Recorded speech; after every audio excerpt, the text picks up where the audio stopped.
Fantastics here, back with a massive amount of Anthem news. Buckle up for this one.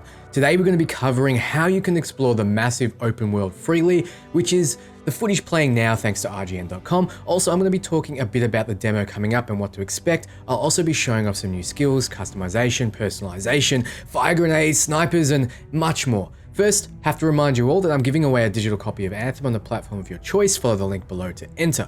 I'll be making guilds come release day, so be sure to join my Discord to join in with like-minded individuals like me.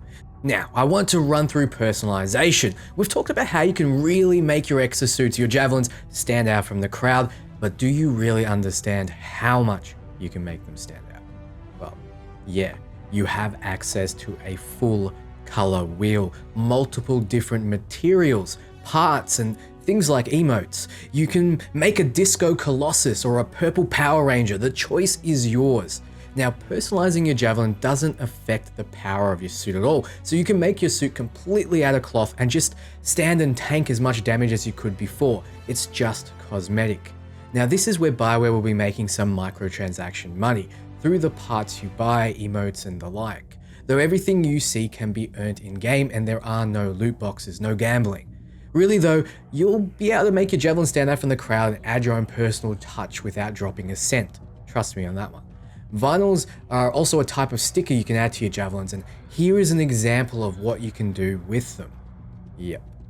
N7 Armour, baby. Mass Effect fans rejoice as we can bring Shepard into the world of Anthem. A few people are worried about how the game locks you into locations as you play missions, and that's not the case. You're able to jump into free play expedition. When you do, you'll be thrown into the massive open world to explore at your leisure. No time limit, no problems. You can explore with your friends or alone, though 3 others may join the session. You can avoid everyone like a true hermit though. In free play, you fly around, look for cortexes that give lore, find materials for crafting or chests for items, do side missions, engage in world events.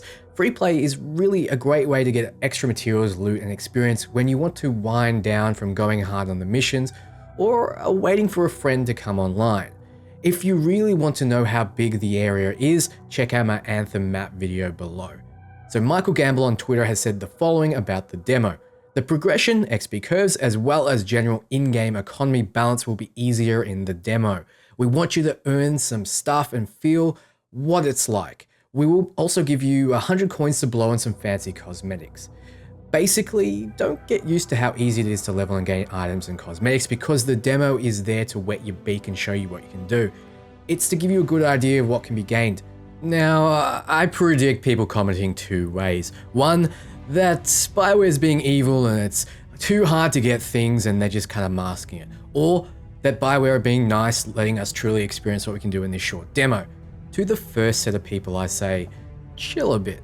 Hitting comments with thought out criticism is great, but blind rage doesn't help. It suits your interest to have developers put out demos because it lets you see if it's truly worth your money or not. Don't punish this or it will go away. Either way, expect the demo to give you a showcase of level 10 to 15 and a sample of skills, javelins, items, and cosmetics. The VIP demo starts on the 25th of January and goes until the 27th. No word yet on preloading.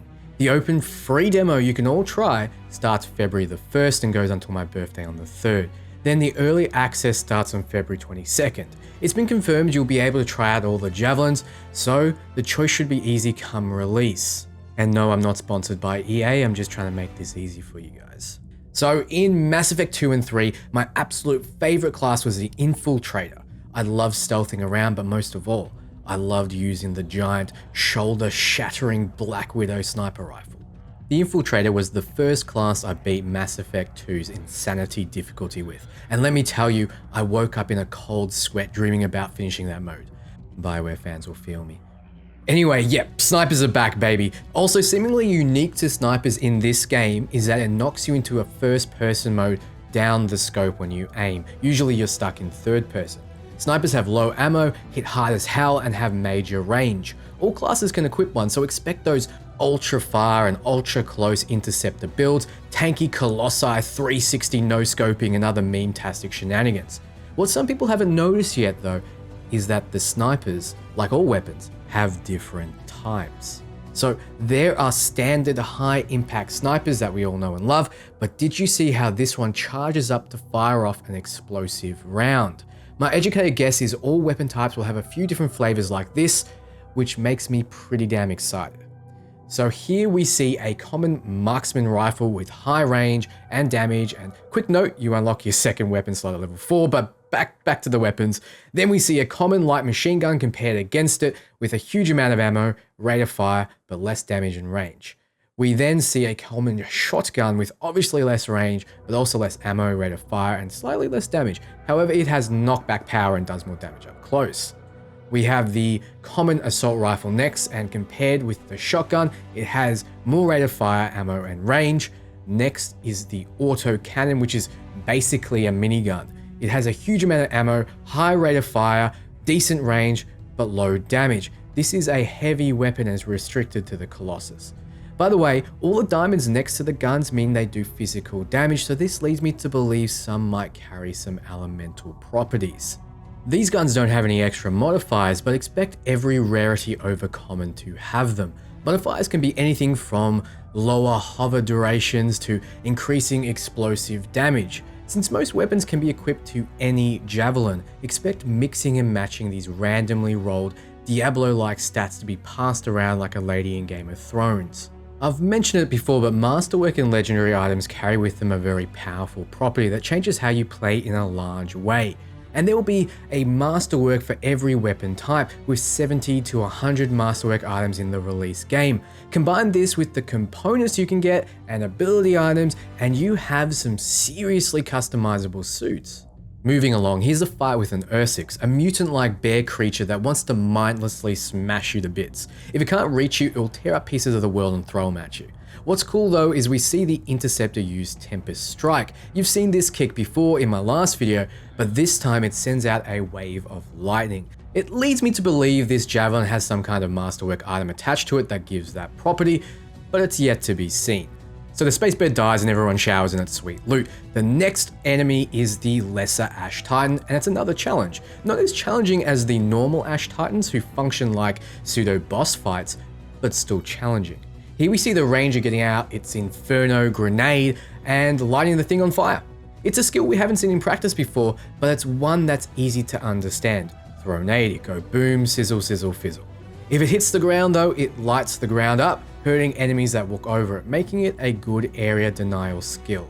So I want to leave it there for new information. I don't want to overload you all in one video. To summarize, personalization is a huge topic and I would love to know what you all think. Personally, I can't wait to get into it and spend hours fine-tuning every detail. I like that personalization is not tied to your javelin's power, meaning the game will not be paid to win, and you can make it look ever which way you please without being forced to equip yellow pants because they have better stats.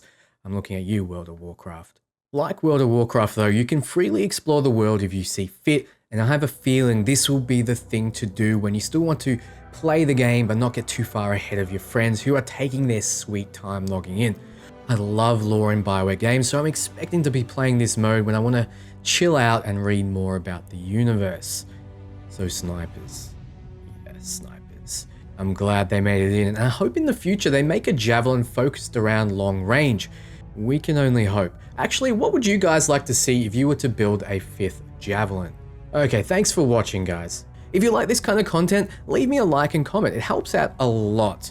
I have a brand new Patreon page though, and if you feel like going the extra mile, I really appreciate it. I actually really do love the support you're giving me, guys, and in less than 2 weeks, we've grown to almost 15,000 subscribers. That's amazing, and I can't thank you enough. If you want to keep up the chat with me directly, reach out on my Twitter or Discord. And if you're feeling a little bit down, I have an emotional support section on my Discord that I check every single day. I know sometimes things can get overwhelming and life grips you tighter than my hype for this game. So stay strong, and I'll see you all for my next video where I'll be covering weapons in more detail, ETA roughly about Wednesday.